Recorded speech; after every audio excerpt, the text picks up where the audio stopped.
हरियाणा वासी भाइयों बहनों, जैसा हम जानते हैं कि आज 2022 का अंतिम दिन है और कल प्रातः पहली भोर 2023 की किरणें ये निकल करके आएंगी। हम उनका स्वागत करेंगे। 2022 का वर्ष एक प्रकार से ऐसा कह सकता हूं कि बहुत ही हमारा ये मिला जुला वर्ष रहा है और इस वर्ष के आज बीतने के बाद नव वर्ष खुशियां भरा ये वर्ष आए, ऐसी मैं कामना करता हूं और इस नव वर्ष की बहुत बहुत आपको बधाई देता हूं। भाइयों बहनों, ये वर्ष भर की यात्रा जब शुरू की थी तब इसी प्रकार से नव वर्ष की भांति शुरू की थी और लगातार आज वर्ष भर की सब बातें विचार करते हैं तो ध्यान में आता है इस यात्रा में बहुत से ऐसे पड़ाव आए, बहुत से सज्जन पुरुष मिले, बहुत साथी मिले, मित्र मिले, साथी सारथी हुए और बहुत सी चुनौतियां भी आई, बहुत से विरोधियों का सामना भी करना पड़ा, लेकिन हम भरपूर उत्साह के साथ अपने लक्ष्य को लेकर हम आगे निरंतर बढ़ते रहे हैं। आज हमें संतोष है कि उन बाधाओं के बावजूद, विरोधियों से चुनौतियों मिलने के बावजूद हम सफलतापूर्वक यहाँ तक बढ़े हैं और आगे 2023 में वर्ष भर की यात्रा फिर से हमने शुरू की है। जैसा हम जानते हैं कि 2020 और 2021 ये कोविड का एक 2 साल का वर्ष, लेकिन 2022 में भी भले ही कम मात्रा में रहा हो, लेकिन ये चुनौती लगातार बनी रही है। आज भी ये पूर्ण रूप से समाप्त नहीं हुई है। हमने इसके इलाज के लिए, हर व्यक्ति के इलाज के लिए और जो टीकाकरण किया, जिस प्रकार से देश भर में एक सफलता मिली, उस काम को हम लगातार करते रहे और अपने कर्तव्य से कभी हम पीछे नहीं हटे, क्योंकि हम सब लोग कर्तव्य की भावना से लगातार काम करते हैं। मैं तो अपने आप को धन्य मानता हूं कि जब गीता के श्लोक कर्तव्य के नाते से जब मैंने पढ़े, कर्मण्येवाधिकारस्ते मा फलेषु कदाचन, अर्थात कर्म करते रहो और कभी भी फल की बहुत चिंता न करो। इस पथ पर जो लोग बढ़ते हैं वास्तव में उनको संतोष भी होता है, आनंद भी प्राप्त होता है। अभी कल की ही घटना अगर हम लेते हैं, देश के अपने प्रधानमंत्री श्री नरेंद्र मोदी जी, उनके माता जी, मां से बढ़कर के कोई रिश्ता होता नहीं है। उनके माताजी हमेशा के लिए हमें छोड़ करके चले गए।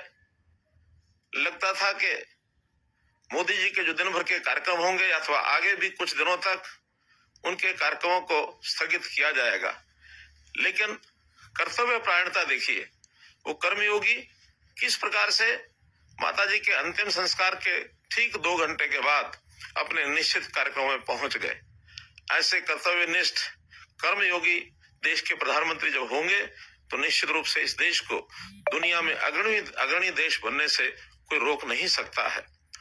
हमने ये भी देखा है कि दिल्ली का जो राजपथ है, अब राजपथ को वहां से लांघते हुए एक राज जैसी बात मन में जरूर उत्पन्न होती होगी राजकर्मियों को, लेकिन देश के प्रधानमंत्री जी ने उस विषय को भी कैसे बदला कि राजमार्ग ये हमको राज का घमंड पैदा न कर दे, उस रास्ते को कर्तव्य पथ इसका नाम दिया। तो किस प्रकार से कर्तव्यों की बात वो करते थे। मेरा कहने का भाव ये है कि आज हमारे लिए एक बड़ी चुनौती है। चुनौती ये है कि हर कोई अधिकारों की बात करता है, अधिकार मेरे ये होने चाहिए, वो होने चाहिए, लेकिन यानी कर्तव्य की बात, अपने कर्म करने की प्रेरणा ये बहुत कम लोगों में जागती है। और इसका सीधा सा कारण मैं मानता हूं कि इन लोगों का जो टारगेट है, तो बहुत से लोग अधिकारों की ही बात करते हैं, केवल स्वार्थ की बात करते हैं, कर्तव्य की बात नहीं करते हैं। उनके सामने उनका लक्ष्य ओझल है। वो बहुत ही व्यक्तिनिष्ठ जीवन को जीना चाहते हैं, मैं, मेरा घर, मेरा परिवार। लेकिन आज देश में एक बहुत बड़ी ऐसी एक लड़ी खड़ी हो गई है, एक श्रृंखला खड़ी हो गई है कि जो लोग अधिकारों की बजाय कर्तव्य की बात ज्यादा करते हैं, तो उसी कर्तव्य भावना को लेकर के हम भी लगातार आगे बढ़ रहे हैं।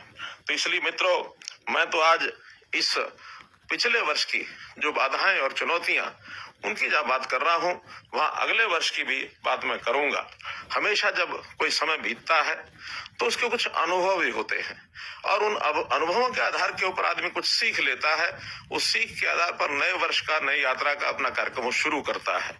और जो उसकी चुनौतियां होती हैं, उन चुनौतियों को भी सामना करने के लिए और निश्चित रूप से वो आगे बढ़ने का एक क्रम उसका बनता है। हमारे लिए जो चुनौती है, वो चुनौती इस प्रदेश में, वैसे तो देशव्यापी भी ये है, लेकिन प्रदेश के अंदर हमको बहुत बड़ी चुनौती वो भ्रष्टाचार की एक सामना इसका करना पड़ा। ठीक हम जब 2014 में सत्ता में आए थे, उसी समय मन में विचार किया था कि जो भ्रष्टाचार है ये एक ऐसा रोग है, ऐसा ये कैंसर है कि जिसको समाप्त किए बिना हम समाज को स्वस्थ समाज ये करना शायद हमारे लिए बड़ा कठिन है।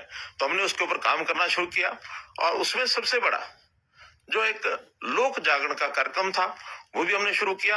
हमने अपने अधिकारी, कर्मचारी, अपने नेता, इन सबके मन में भी एक बात डाली कि आखिर हमको सेवा भाव से काम करना चाहिए, हमको सेवक बन करके और हमें जनता को अपना परिवार मान करके ये काम करना है। हरियाणा एक, हरियाणवी एक, इस भाव को लेकर के हमको आगे बढ़ना है। उसी को लेकर के और हम आगे बढ़ते रहे हैं। हमारे सामने चुनौती थी कि किस प्रकार से गरीब परिवारों का, उनका जीवन ये सुखी कैसे किया जाए। टारगेट रखा कि 1 लाख गरीब परिवार, इनका परिवारों का जो अंत्योदय उत्थान का कार्यक्रम ये करें। हमें उसमें सफलता मिली है, हम आगे बढ़ रहे हैं। और धीरे धीरे व्यवस्था परिवर्तन के काम ये भी हमने उसके अंदर और आगे बढ़ाया है। उस व्यवस्था परिवर्तन से भी हम लोग इस भ्रष्टाचार की इस एक प्रकार से इस बीमारी से छुटकारा पाने के लिए हमको सफलता मिली है। हम लोग लगातार सरकार के जो काम है उसको करने के लिए हम आगे कर रहे हैं, और सरकार के काम करते करते, चाहे विकास के काम है, विकास के काम में ढेरों हमारी जो उपलब्धियां हैं, इंफ्रास्ट्रक्चर उपलब्धियां हैं, चाहे वो हमारे जो विद्यालय हैं, चाहे विश्वविद्यालय हैं, चाहे शिक्षा के भवन हैं, चाहे हमने अस्पताल खोले हैं, अथवा रेलवे के केंद्र सरकार की सहायता से रेलवे के बड़े बड़े प्रोजेक्ट लिए हैं, नेशनल हाईवे के प्रोजेक्ट्स लिए हैं, मेडिकल कॉलेज जगह जगह खोले हैं। तो ये जितना भी इंफ्रास्ट्रक्चर है इसको हमने लगातार बढ़ाया है। और केवल इतना मात्र ही नहीं, तो हमने इसके साथ साथ लोगों की जो सेवाएं हैं, उन सेवाओं के लिए भी काम किया है। शिक्षा है एक बहुत बड़ा एक ये चुनौती हमारे लिए थी कि सेवाओं के काम में यानी कैसे हम आगे बढ़े, बालकों की शिक्षा का स्तर ये कैसे आगे बढ़े। आपको ध्यान में होगा कि हरियाणा पहला प्रदेश है जिसने लगभग 7 लाख टेबलेट्स, यानी बच्चे को आईटी का उपयोग करके किस प्रकार वो अपनी पढ़ाई आगे कर सकता है, 7 लाख टेबलेट्स हमने बांटे हैं। इतना बड़ा कार्य शायद किसी और प्रदेश में कभी हुआ नहीं, किसी दुनिया के देश में भी नहीं हुआ है। अब उसके आधार के ऊपर हमारा 10वीं का, 11वीं, 12वीं का जो बच्चा है, वो यानी जैसे कोविड के अंदर कठिनाइयां पैदा हुई थी कि विद्यालय में जा भी नहीं सकते थे, लेकिन जैसे एक अंग्रेजी में कहावत है, ब्लेसिंग इन डिस्गाइज, एक प्रकार से हमारी उस चुनौती में से निकला हुआ एक अच्छा रास्ता कि हमने आईटी के माध्यम से पढ़ाई अपनी शुरू की, ऑनलाइन कक्षाएं लगी, और टेबलेट के माध्यम से आज बच्चा घर बैठे भी अपनी अच्छी पढ़ाई कर सकता है। हमने विद्यालयों का स्तर ऊंचा करने के लिए नई संस्कृति मॉडल स्कूल की जो योजना बनाई, उसमें भी 500 स्कूल हमारे चल रहे हैं। हमने बच्चों के मासिक टेस्ट ये शुरू किए हैं ताकि हमारे बच्चों की जो शिक्षा का स्तर है वो किस प्रकार आगे बढ़े। और आज मुझे संतोष है कि शिक्षा के अंदर हम देश के बाकी राज्यों की तुलना में काफी आगे बढ़े हैं। इसी प्रकार स्वास्थ्य है। स्वास्थ्य हर व्यक्ति का, यानी पहली बात तो बीमार न हो उसके लिए भी तरह तरह के हमने आयुष के नए नए जो प्रावधान किए हैं। हमने आयुर्वेद के बड़े बड़े जो संस्थान खोले हैं ताकि व्यक्ति बीमार भी न हो। उसका खान पान, रहन सहन, शारीरिक व्यायाम कैसे अच्छा हो।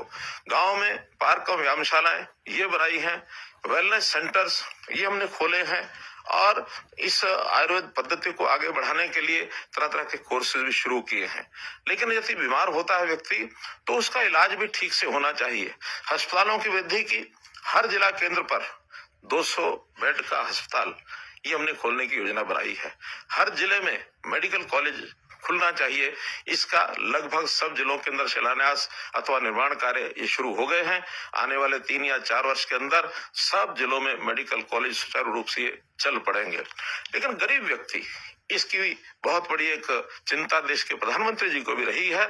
उन्होंने आयुष्मान भारत की योजना करोड़ों लोगों के लिए, क्योंकि इलाज बहुत महंगे हो गए हैं और अपने नियर एंड डियर को, अगर अपने प्यारे को, मित्र को, परिवार को, यानी परिवार के सदस्यों को इलाज के लिए वो लेकर के जाता है तो उसकी मजबूरी होती है कि ज्यादा पैसा वो खर्च नहीं कर सकता।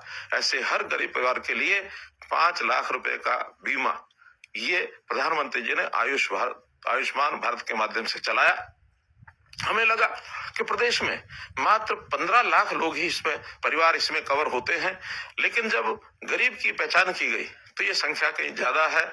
तो 28,89,000 अर्थात 29 लाख परिवारों को हमने उसमें नई योजना चिरायु हरियाणा बना करके और उसको लागू किया है, ताकि हर गरीब परिवार को 5 लाख रुपए का लाभ ये उसको मिल सके। तो ऐसे चाहे वो शिक्षा हो, चाहे स्वास्थ्य हो और चाहे उसकी सुरक्षा हो, लॉ एंड ऑर्डर की स्थिति प्रदेश में ठीक रहे, हम हर व्यक्ति को सुरक्षित रख सके। और खास करके सामाजिक सुरक्षा ये भी चिंता का एक विषय है कि हमारे बहुत से ऐसे वर्ग हैं जो कहीं ना कहीं पीड़ित रहते हैं अपनी आयु के कारण से, अपने शरीर के यानी स्वास्थ्य के कारण से। तो तरह तरह की ऐसी जो कठिनाइयां ध्यान में करते हुए, या आयु का जब एक 60 वर्ष की आयु का पड़ाव गरीबी का एक व्यक्ति वो जब उसको पार करता है तो उसको भी कठिनाई होती है। हमने उसकी पेंशन, मासिक पेंशन जो देश में सबसे ज्यादा है, अभी 2500 रुपया है, आगे चल करके और भी बढ़ने वाली है, इसका भी हमने प्रावधान किया। कुछ बीमारियां हैं उनको भी, जो ग्रस्त ऐसे लोग हैं उनको भी 2500 रुपये मासिक उसका दिया है। हमारी बहनें जो दुर्भाग्य से विधवा होती हैं, 2500 रुपया उनके लिए भी हमने ये प्रावधान किया हुआ है। तो इस सामाजिक सुरक्षा का एक बहुत बड़ा जो प्रावधान है ये हमने उसके लिए किया है।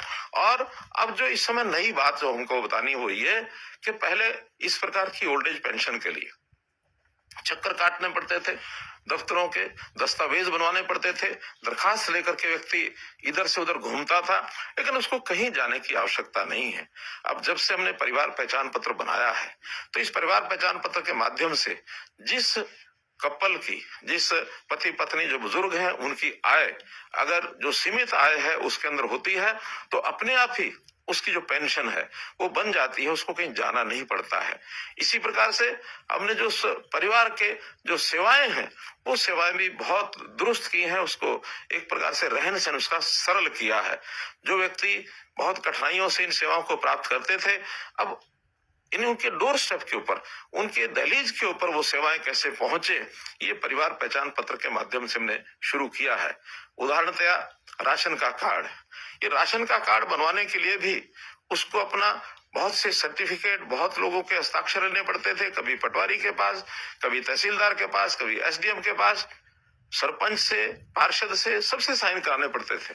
लेकिन हमने पैरामीटर उसका तय कर दिया, उसका एक मापदंड तय कर दिया कि अगर किसी परिवार की आय 1,80,000 रुपए से कम है तो उस व्यक्ति को और किसी भी प्रकार की कोई राशन कार्ड बनाने की कठिनाई ये उसके नहीं आने वाली है। अपने आप ही उसके राशन कार्ड उसको इलेक्ट्रॉनिक तरीके से दर्ज हो जाएगा और जा करके वो राशन जो अपना वो ले सकता है। इसी प्रकार व्यक्ति को उसकी जो शारीरिक जांच है वो ठीक से होती रहे, तो शारीरिक जांच के लिए भी व्यक्ति कई बार अपनी लेबोरेटरी टेस्ट भी करवाता नहीं है, बीमारी होने के बाद ही टेस्ट करवाता है। लेकिन इसको नियमित करने का हमने कार्यक्रम किया कि अगर हर व्यक्ति का वर्ष अथवा 2 वर्ष के अंदर, प्रारंभ में हमने 2 वर्ष का टारगेट रखा है, आगे चल करके हर वर्ष की व्यवस्था भी की जा सकती है कि एक बार उसकी स्वास्थ्य की जांच ये होनी चाहिए। और स्वास्थ्य की जांच कराने के लिए हमने एक और नया कार्यक्रम बनाया, निरोगी हरियाणा। हरियाणा का हर व्यक्ति निरोगी रहे, बीमार भी न हो। पहचान होने पर छोटी बड़ी अगर कोई उसके अंदर व्याधि है, कोई उसके टेस्ट में कोई कमी पाई जाती है तो उसका इलाज ये तुरंत होना चाहिए। और उस इलाज के लिए वो व्यक्ति इस पास के किसी भी सरकारी अस्पताल में अथवा और कोई जो व्यवस्था उसको उपलब्ध हो वहां जाकर के अपना इलाज वो शुरू करा सकता है। तो इस प्रकार का ये कार्यक्रम भी हमने शुरू कर दिया है। लंबा कार्यक्रम है, इसलिए इसकी व्यवस्थाएं बढ़ा करके अगले वर्ष भर में हम 1.25 करोड़ लोगों का और 1,25,00,000 लोगों का ये स्वास्थ्य परीक्षण ये पूरा कर देंगे। इलेक्ट्रॉनिक डाटा ये उसके पास हमेशा डॉक्टर को उपलब्ध रहेगा। कोई भी डाटा डॉक्टर जो है उसका ये डाटा अपने कंप्यूटर पर देख सकता है कि इस व्यक्ति की हिस्ट्री क्या है। तो ये एक नया कार्यक्रम हमने किया है। जहां तक लोगों को रोजगार दिलाने की बात है, अर्थात अपने पैरों पर वो कैसे खड़े हों, इसके लिए भी हमने भरपूर प्रयत्न किए हैं। गरीबों के लिए जो एक नई व्यवस्था हमने दी थी कि स्वावलंबन के नाते उनको कोई अपना व्यवसाय करने की कोई सुविधा चाहिए, साधन चाहिए, सरकारी योजना का लाभ चाहिए, बैंक से लोन चाहिए, इसके लिए कैंप्स लगाए और ऐसे 500 से ऊपर कैंप्स हमारे लगे, जिसके अंदर लगभग 30,000 लोग इस समय तक उस सुविधा का लाभ लेकर के बैंक से लोन अथवा सरकारी सहायता प्राप्त कर चुके हैं। इस कार्यक्रम को हम आगे भी लगातार चालू रखेंगे ताकि हमारा जो पहला टारगेट 1 लाख परिवारों को हम इस 1,80,000 से भी ऊपर उनकी आय हो जाए, इसके लिए भी हम लगातार प्रयत्न कर रहे हैं। एक प्रथा ठेकेदारी प्रथा, ऐसे जो सरकारी नौकरियों में ठेकेदार जो ऐसे गरीब हमारे जो लोग जिनको बहुत कम मासिक आय के ऊपर वो यानी सैलरी के ऊपर नौकरी दिलवाते थे, उसमें उनका शोषण होता था। इसकी बहुत बड़ी शिकायत मिली और उसके अंदर हमने हरियाणा कौशल रोजगार निगम HKRN ये नई व्यवस्था दी और ऐसे सब जो ठेकों के ऊपर कर्मचारी थे उनको सबको उसके अंदर शामिल करके और हम लोग उसमें लेकर के आए हैं।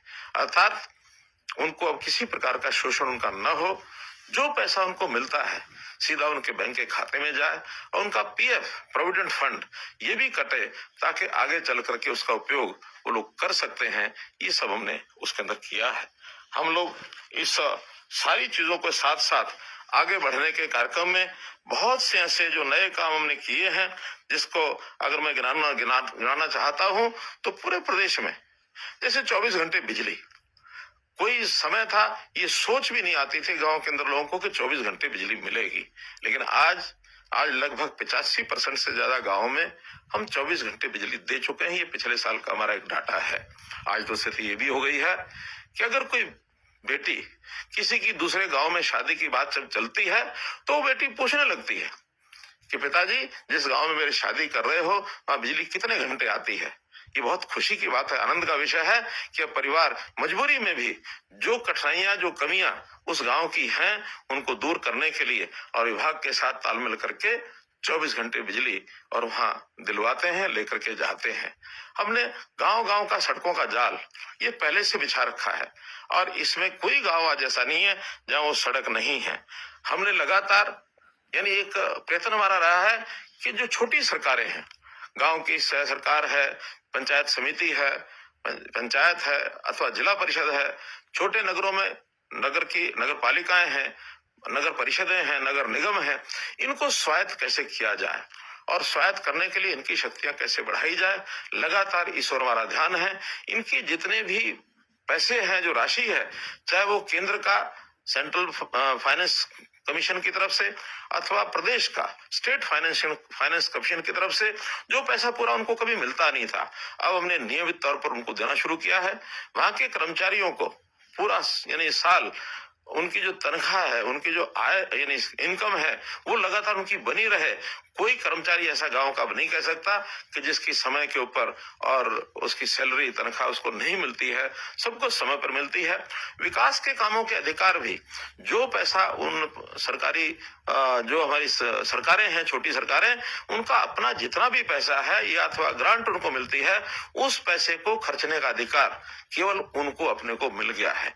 इतना ही है उसमें कि हर चीज पारदर्शी तरीके से होनी चाहिए, गांव के लोगों की जानकारी में होनी चाहिए और इलेक्ट्रॉनिक तरीके से जिस प्रकार से काम का आवंटन आज हरियाणा इंजीनियरिंग वर्क्स पोर्टल पर किया जाता है, सब लोगों को उसको अवसर मिलता है, कोई भी काम करने के लिए आ जाए और काम करके अच्छी गुणवत्ता का काम, कम पैसे का काम, बिना भ्रष्टाचार के किया हुआ काम और कम समय में काम, ये सब बातें लागू करने के लिए और इस इंजीनियरिंग वर्क्स पोर्टल का हम जो उपयोग कर रहे हैं, इससे बहुत बड़ा लाभ एक उन पंचायतों को भी होता है, कम पैसे में अधिक काम हो सके, इस प्रकार का हम काम करते हैं। हमने पर्यावरण के नाते, पर्यावरण की सुरक्षा आज बहुत जरूरी है। कुछ चीजें ऐसी हैं जो आज के समय के लिए नहीं, हम आगे आने वाली पीढ़ियों के लिए भी ध्यान रखें कि जो पीढ़ियां आगे आएंगी उनको भी लगे कि हमारे पूर्वजों ने हमारे लिए कुछ अच्छा किया है। हमारे तालाब बहुत अच्छे होते थे, स्वच्छ पानी के होते थे, लेकिन आज वो ओवरफ्लो हो गए हैं, प्रदूषित हो गए हैं, और उन गांव के अंदर उन पानी का जो उपयोग होता था वो उपयोग होना भी बंद हो गया है। हरियाणा में एक तालाब अथॉरिटी हमने बनाई और 18,000 तालाब उनको दिए हैं। अभी अगले वर्ष के अंदर लगभग 3,500 तालाब जो हैं, इनके ऊपर कुछ काम शुरू हो चुके हैं, कुछ कम पूरे भी हो गए हैं, कुछ आगे मार्च तक शुरू होने वाले हैं। तो इतनी बड़ी जो बहुत बड़े बड़े तालाब हैं उनका काम शीघ्र शुरू हो जाएगा। बाद में छोटे तालाब की बारी लेकर के लंबा काम है, बहुत बड़े पैसे के खर्च का काम है, लेकिन हमारा संकल्प है कि इन सब तालाबों को हम ठीक करेंगे। पर्यावरण जो है वो सुरक्षित रहना चाहिए। पर्यावरण में आज हमारे यहाँ जो एयर क्वालिटी इंडेक्स है, जो वायुमंडल के अंदर जिस प्रकार का प्रदूषण है, उस प्रदूषण को समाप्त करने के लिए हम नई नई योजनाएं बना रहे हैं। गाड़ियां जो धुआं छोड़ती हैं, धुआं छोड़ने वाली गाड़ी अर्थात 10 साल की जो डीजल की गाड़ी, 10 साल की पेट्रोल की गाड़ी, 15 साल की डीजल की गाड़ी, एनसीआर एरिया में तो उसको चलाना बंद कर दिया है।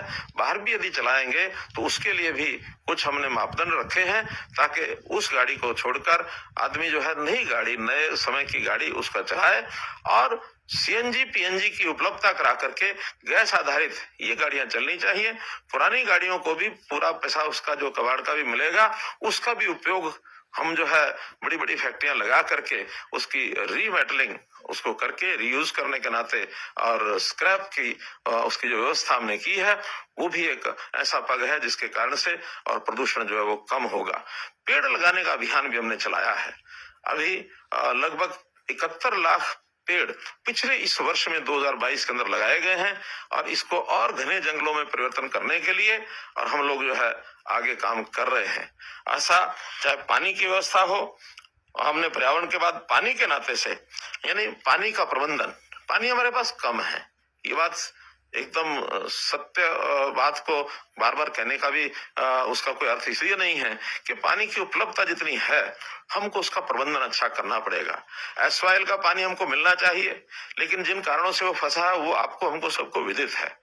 अतिरिक्त पानी और कहीं हमें अभी जल्दी मिलने वाला नहीं है, तो पानी का प्रबंधन ठीक हो। मेरा पानी मेरी विरासत, इस प्रयोग के माध्यम से धान की जो उपज ये कम करके और अन्य फसलें उगाई जाए जिसके अंदर पानी की खपत कम होती है। और मैं धन्यवाद करता हूं अपने किसान भाइयों का, जिन्होंने इस अपील के ऊपर पिछले वर्ष में 1 लाख एकड़ से भी ज्यादा धान की उपज कम करके विविधीकरण के नाते से अन्य फसलें, चाहे वो सब्जियां हैं, चाहे फल हैं, अथवा मक्का है, बाजरा है, कपास है, दालें हैं, कई फसलों के ऊपर लोग आ गए हैं। तो ये भी एक अपने आप में बड़ा प्रयोग मैंने किया है। जो दूषित पानी है, गंदा पानी है, सीवरेज का पानी है, इसको साफ करने के लिए एसटीपीज हमने लगाए हैं, और सैकड़ों की संख्या में एसटीपीज लगने के बाद अब मैं कह सकता हूं कि एक बड़ी मात्रा में उस पानी का यानी पुनः उपयोग, रीयूज जिसको कहते हैं, वो होना शुरू हो गया है। चाहे वो खेतों में शुरू होता है, पार्कों में लगता है, साफ सफाई के काम में आता है।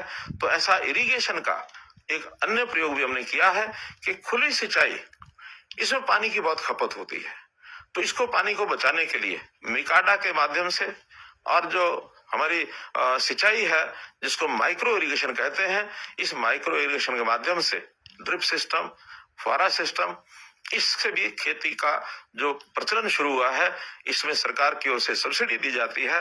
बड़ी मात्रा में किसान इसकी ओर आकर्षित हो रहे हैं। तो पानी की बचत, पानी साफ करके उसका दोबारा उपयोग करना, पानी का प्रबंधन, ये सब चीजें हम लेकर के आ रहे हैं ताकि हर खेत को पानी हम दे सके सिंचाई, और हर परिवार में उसकी जितनी आवश्यकता है पानी की पीने के अथवा अन्य उपयोग के लिए, वो सब हम पहुंचा सकें। इसलिए पानी का भी हम व्यवस्था इस नाते से कर रहे हैं। हमने देखा समाज के अंदर समरसता लाना, ये बहुत आवश्यकता है। आखिर समाज हमारा एक बड़ा समाज है, वृद्ध समाज है, भले वो अलग अलग वर्गों में बटा होगा, अलग अलग इलाकों में, अलग अलग जातियों में, अलग अलग पंथों में, लेकिन फिर भी हमारी एकता बनी रहनी चाहिए। तो उसके लिए जितने भी संत महापुरुष हैं, संतों का, महापुरुषों का विचार ये कभी भी समाज को बांटने का नहीं रहा। कोई भी संत होता है वो एक समाज का नहीं होता, सबका होता है। हमने विचार किया कि संतों की जो महापुरुषों के विचारों के प्रचार के लिए उनकी जयंतियां, ये सरकारी तौर पर मनाई जाए। चाहे गुरु रविदास जी हैं, महर्षि वाल्मीकि जी हैं, बाबा साहब अम्बेडकर हैं, भगत कबीर जी हैं, बाबा गुरु नानक देव जी हैं, गुरु गोविंद सिंह जी हैं, अभी पिछले दिनों में गुरु तेग बहादुर जी का भी हमने एक कार्यक्रम किया, महर्षि कश्यप जी का किया, हमने शूर सैनी जी का किया। ऐसे कई महापुरुषों के सरकारी तौर पर जो कार्यक्रम किए गए हैं, हेतु एक ही है कि इन महापुरुषों के जो अनुयायी हैं वो भी उसी रास्ते पर चलें जो रास्ता हमारे महापुरुषों ने दिखाया है, और वो एकता का, सद्भावना का, सदाचार का, शुद्ध जीवन का, ये सब विचार हमारे महापुरुषों ने दिखाए हैं, जिसके कारण से हम उनको एक साथ एक जगह पर लेकर के चल रहे हैं। हम लोग आर्थिक दृष्टि से भी, जैसा सामाजिक दृष्टि से मैंने कहा, आर्थिक दृष्टि से भी भिन्नता ज्यादा न हो।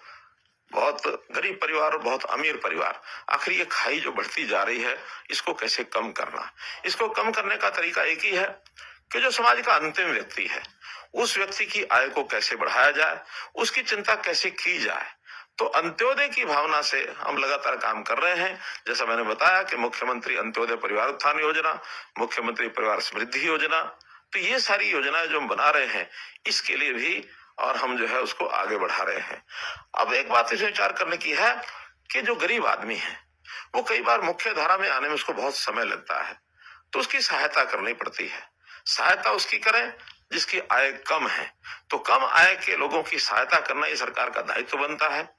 और जो मध्यम आय के लोग हैं, जो अपने पैरों पर अपने आप चला सकते हैं, उनसे न कुछ देना होता न लेना होता है। जो गरीब परिवार हैं, सरकार का दायित्व उनको कुछ दिया जाए। मध्यम परिवार के जो लोग हैं, उनसे न दिया जाए न लिया जाए। और जो उच्च कोटि के, ऐसे उच्च आय वर्ग के लोग होते हैं, उनसे सरकार की योजना होती है कुछ लिया जाए। तो किसी से लेना है, किसी को देना है, कुल मिलाकर ये लेने देने का जो हिसाब है, इसको बराबर रखना होता है। आपको मालूम है कि वर्ष में सरकार के पास एक समय आता है जब कुछ लोगों से लिया है, कुछ लोगों को दिया है, और कुछ विकास के कामों में पैसा लगा है।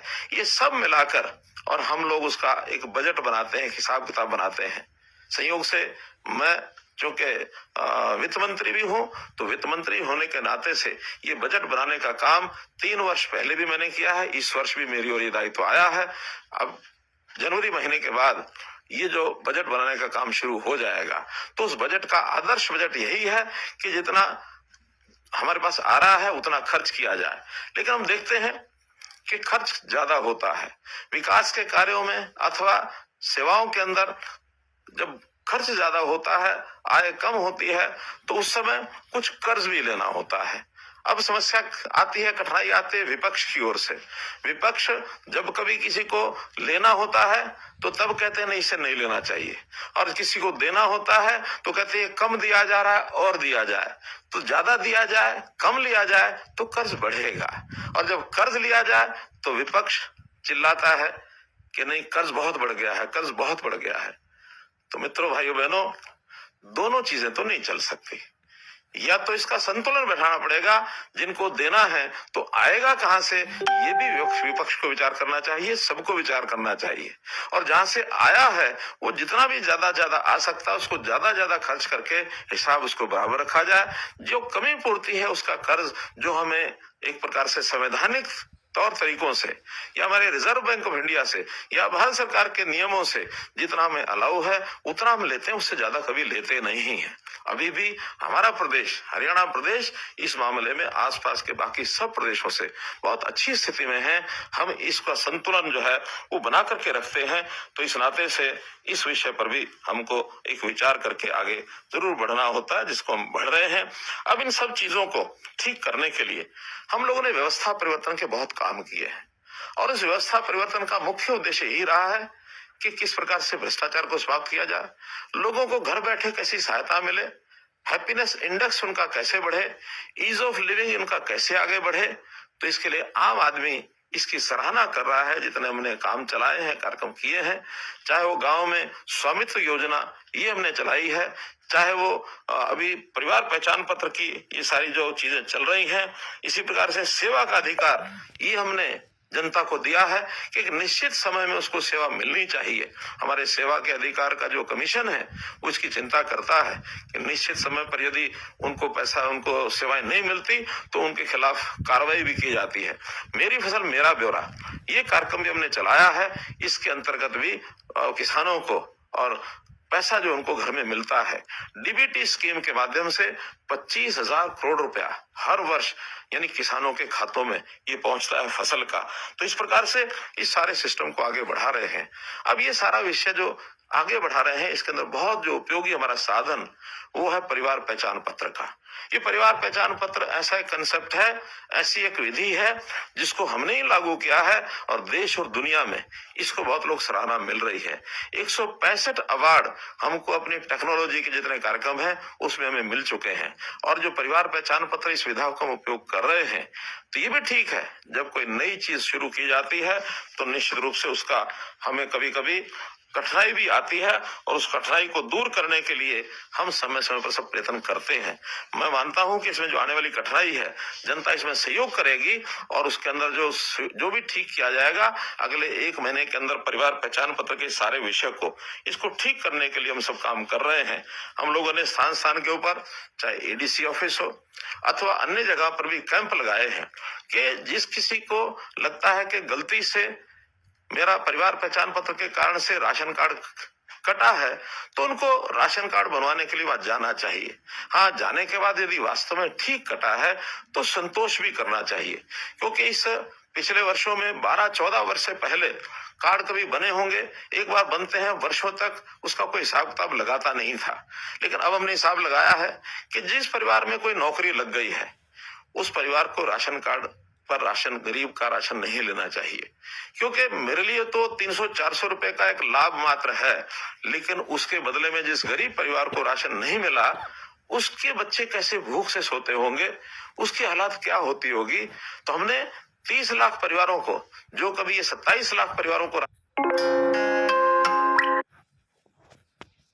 नए 15 लाख कार्ड बने हैं, 12 लाख परिवार जो है उनके राशन कार्ड कम हुए हैं। कारण है कि उनकी आय 1,80,000 से ऊपर है। मुझे ये भी जानकारी मिली है कि बहुत लोग जिनके राशन कार्ड कटे हैं एडीसी ऑफिस की तरफ, तो रास्ते में जब उनको बताया जाता है कि आपके परिवार में तो एक आदमी की नौकरी है, तब उसको ध्यान में आता है कि हाँ नौकरी तो है, इसलिए आधे रास्ते से वापस भी मुड़ता है। तो जिनकी कठिनाई जेन्युइन कठिनाई है, वास्तव में उनको अगर लगता है कि वो 81 से उनकी आय ऊपर नहीं है, नीचे है, एडीसी ऑफिस में अथवा अपने जो भी साझा सेवा केंद्र, अटल सेवा केंद्र है, वहां पर उनके पास सिस्टम है, हमको बताएंगे कि हमारा राशन कार्ड क्यों कटा है। गलत कटा है तो एडीसी ऑफिस में जाने के बाद अगले 1 महीने के अंदर सबके राशन कार्ड बनवा दिए जाएंगे जिनके गलत कटे हैं। हाँ, एक आश्वासन और देता हूं, बल्कि एक सरकार के अधिकारियों पर भी हम जुर्माना लगाएंगे कि अगर किसी का कार्ड गलत कट गया है, उसकी आय 80 से नीचे है और कार्ड कटा है, तो जनवरी के महीने में ही आखिरी जनवरी तक उसको डबल राशन दिया जाएगा। अगर वो 20 किलो का हकदार है तो इस जनवरी के महीने में उसको 40 किलो राशन देने की और हम निर्देश उनको देंगे। और उसका भी जो खामियाजा है, जिन्होंने गलती की है उनके ऊपर खामियाजा डाला जाएगा। तो इसलिए हम सब अपने अपने कार्ड को चेक कराने के लिए और अपना जो परिवार पहचान पत्र का आईडी या तो अटल सेवा केंद्र पर अथवा अपना जो एडीसी ऑफिस है वहां पर किसी को भेज करके और इसका हम दोबारा से राशन कार्ड बनाने का काम कर सकते हैं। क्योंकि स्वाभाविक है, जब 30 लाख कार्डों का उथल पुथल हुआ है, अगर 1% भी उसके अंदर गलतियां हुई हो तो 30,000 परिवारों की गलतियां हो सकती हैं, जो कि जिले में 1000 लोगों से भी ऊपर बैठता है। मुझे लगता है कि अगर इतनी संख्या में अगर हुआ भी होगा तो हम इसको बहुत जल्दी इसको ठीक करेंगे और जनवरी के इस महीने में इस सारे कार्यक्रम को हम ठीक करके आगे बढ़ाएंगे। मित्रों, इस सारी बात को केवल कहने का एक ही अर्थ है कि हम लोग प्रदेश की उन्नति के साथ साथ अपनी सोच भी ध्यान रखें कि अगर मेरी आवश्यकता है तो सरकार सहायता करेगी, और यदि मुझे लगता है कि मैं अपने काम को अपने आप चला सकता हूं तो निश्चित रूप से मुझे उस प्रकार से अपने आप को काम करने के लिए आगे बढ़ाना होगा। हम लोग लगातार इन चीजों पर ध्यान बनाए हैं कि जो भी कोई कठिनाई हमको ध्यान में आती है या जो भी कोई सुझाव आपसे हमको मिलेगा, उस सुझाव का हम ध्यान करके आगे बढ़ेंगे। हाँ, विपक्ष हमारे ऊपर जो कटाक्ष बार बार करता है उससे भी मैं सचेत करना चाहूंगा कि हमेशा ये विपक्ष कहते हैं कि नई व्यवस्थाएं ये खराब हैं, गलत हैं। आपको लगता है कि व्यवस्थाएं ठीक हैं तो उसका जवाब आपको देना चाहिए। बहुत लोगों के घर बैठे नौकरी लगी है, बहुत लोगों को कहीं किसी दफ्तर में जाना नहीं पड़ा है, और आगे भी हम इन चीजों को बढ़ाने वाले हैं। इनका कहना है कि हम परिवार पहचान पत्र को खत्म कर देंगे, इनका कहना है कि हम आएंगे तो मेरिट वेरिट को खत्म कर देंगे। तो ये सारी व्यवस्थाओं को खत्म करने से कितना दूभर व्यवस्था हो जाएगी, क्योंकि इनके साथ जो लोग लगे हैं उनके जो स्वार्थ पहले पूरे होते थे, अब स्वाभाविक है इन व्यवस्थाओं से उनको आगे बढ़ने के लिए, अपना स्वार्थ पूरा करने के लिए कोई स्थान बचा नहीं है। जब ये नहीं बचा है तो स्वाभाविक उनकी जो तकलीफ है उनको होगी ही। तो मैं इन सब विषयों को लेकर के आपसे यही निवेदन करता हूं कि इस पिछले वर्ष में 2022 में जो उपलब्धियां हमारी हैं उसके ऊपर आप लोग जरूर विचार करें। सुझाव आपकी ओर से आएंगे, हम उसका जरूर आप मेरे पास किसी भी तरीके से भेजेंगे, और अच्छे सुझाव जो होंगे उसका पालन करेंगे, उसको आगे बढ़ाएंगे। और इन उपलब्धियों के आधार पर, इन अनुभवों के आधार पर अगला 2023 का वर्ष, ये 2023 का वर्ष और कैसे सुखी हो इसकी भी हम जरूर चिंता करेंगे। अब 2023 के वर्ष में बहुत से हमको ये काम करने हैं, और उन कामों के अंदर जैसे भर्तियां हैं, ग्रुप बी और ग्रुप सी और डी की भर्तियां, ये सीट यानी सीईटी के माध्यम से, कॉमन एलिजिबिलिटी टेस्ट के माध्यम से हम करेंगे। हमें किसी की भी स्वार्थ पूरे करने की आवश्यकता नहीं है। हम इन सेवाओं को कैसे आपके घर पर पहुंचाए इसका करेंगे।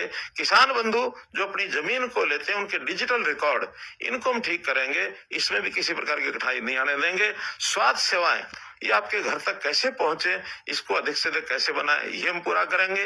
रोजगार के नाते अधिक से अधिक लोगों को रोजगार कैसे मिले, 1 लाख नौजवानों को हम विदेश भेजने की भी तैयारी कर रहे हैं ताकि उनको विदेश भेजा जाए। और किस प्रकार से जिसकी स्किलिंग, जिसका हुनर उसकी आवश्यकता है, उसका भी विकास हम करेंगे। तो इस रोड मैप के ऊपर हम लोग चल रहे हैं। एक सूचना आपको ये भी देनी है कि जो सन 2023 प्रधानमंत्री जी के प्रयत्नों के कारण से यूएनओ ने इसको मोटे अनाज का वर्ष, अंग्रेजी में मिलेट ईयर ये कहा है। तो इस वर्ष में हमको मोटा अनाज, ये शरीर के लिए बहुत उपयोगी एक तत्व है, इसका हमको उपयोग करना चाहिए। इससे हमारे शरीर में बीमारियां कम आती हैं, और बहुत तो खान पान ऐसा है जिससे हमारी जो बीमारियां हैं वो भी ठीक होती हैं। तो इस मिलेट ईयर के नाते से अपने घरों में जो बाजरा है,